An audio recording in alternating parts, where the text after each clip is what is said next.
You have had at least one of them. Maybe you still do. The boss who changes everything. The one who shapes how you feel about going to work every single morning. Not your salary, not your workload, not even your colleagues, your boss. Psychology has known this for decades. Gallup's State of the Global Workplace report found that managers account for at least 70% of the variance in employee engagement scores. 70%. Not the work itself, not the pay. The person sitting in the management chair. Every type of boss creates a different psychological environment, and the environment shapes everything. Your motivation, your confidence, your health, even your performance outside of work. Today, we are going to map every type of boss that psychology has identified. You will recognize at least one. You may recognize yourself in one too. And this is not soft psychology.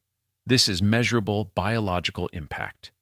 When you work under the wrong boss, your cortisol levels rise chronically, not just on bad days, but as a baseline. Your body stops distinguishing between the office and a threat environment. The Gallup data is not describing job satisfaction. It is describing something closer to public health.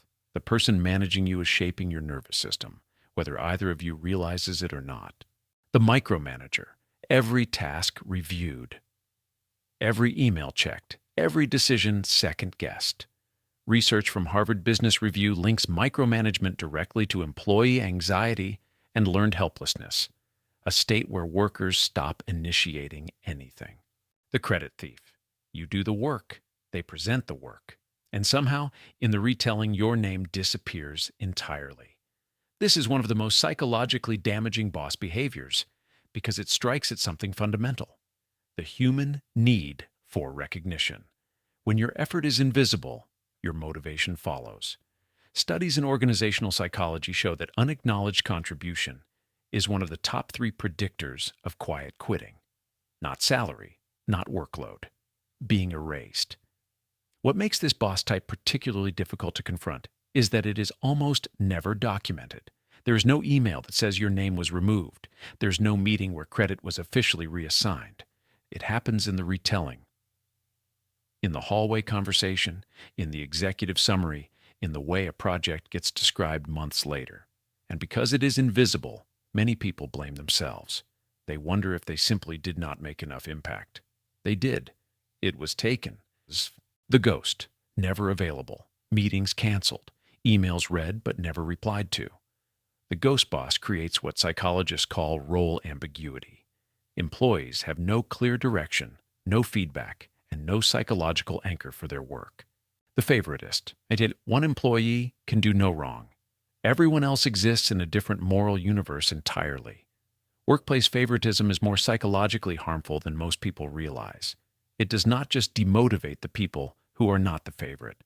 It creates a culture of performance theater, where employees learn that results matter less than relationships with the person in power. Research from the Journal of Applied Psychology found that perceived favoritism is one of the strongest predictors of workplace cynicism and team disengagement. The deeper damage is what it does to your relationship with effort itself. When you observe repeatedly that results do not determine outcomes, that proximity to the boss determines outcomes, your brain updates accordingly. It stops connecting hard work to reward. That connection, once broken, is genuinely difficult to rebuild. Even when you move to a fair environment later, the cynicism follows you. Workplace favoritism does not just harm the people it excludes. It rewires how they think about work permanently. The high-conflict boss, unpredictable moods, public criticism, a workplace built on fear. Neuroscience research shows that chronic unpredictability from authority figures triggers the same cortisol response as physical threat. Your body treats an unstable boss as a survival problem. The insecure boss, threatened by competence, allergic to challenge, quietly blocking the people most likely to outshine them. This is the boss type that does the most invisible damage. They do not shout. They do not micromanage, obviously. They simply make sure the most capable people in the room never quite get the opportunity to be seen. If you have ever felt your growth mysteriously stall, your ideas quietly ignored, your successes attributed elsewhere, you may have been working for this one. The clinical term for this pattern is supervisory undermining, SARIM, and research from the Journal of Occupational Health Psychology shows it is significantly more common than organizations admit. Insecure leaders rarely know they are doing it. The blocking feels to them like caution, like quality control, like protecting the team. But the effect is identical regardless of intent. High-potential employees stall. They receive vague feedback. They are excluded from visibility opportunities, and eventually, the best ones leave, which quietly solves the insecure boss's problem for them. And then there is the one you remember differently. The boss who made you better simply by being present. Psychologically safe leadership, where challenge is welcomed, mistakes are learned from, and credit is shared, produces measurably higher performance in every industry studied. Here is how to think about every boss type on a single spectrum. At one end, psychological safety, shared credit, clear direction, honest feedback, space to grow. At the other end, psychological threat, unpredictability, invisible blocking, credit theft, erasure. Every boss type sits somewhere on this line, and where your boss sits determines more than any other single factor how you experience your working life, not your role, not your salary. This line. Most bosses are not fixed points on this spectrum.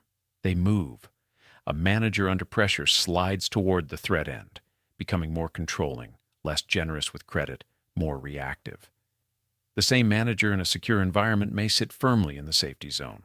This matters because it means your experience of a boss is partly a function of what pressure the organization is putting on them.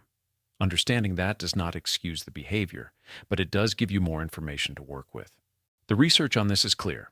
Your boss type does not just affect your work, it changes your brain. A toxic boss chronically activates your threat response, shrinking the prefrontal cortex activity needed for creativity and problem solving. Over time, you become less of who you were. Psychology gives us 3 evidence-based strategies for navigating a difficult boss. First, name the type. Knowing which pattern you are dealing with removes a significant amount of the psychological weight. It stops feeling personal and starts feeling structural. Second, manage upward deliberately.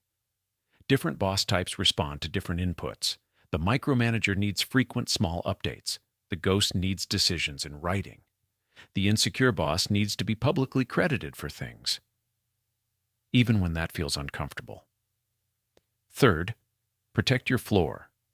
Set a minimum threshold for your own well-being that you will not let any boss cross.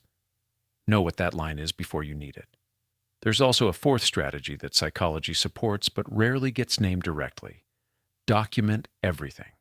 Not for legal purposes, though that matters too, but for your own cognitive clarity.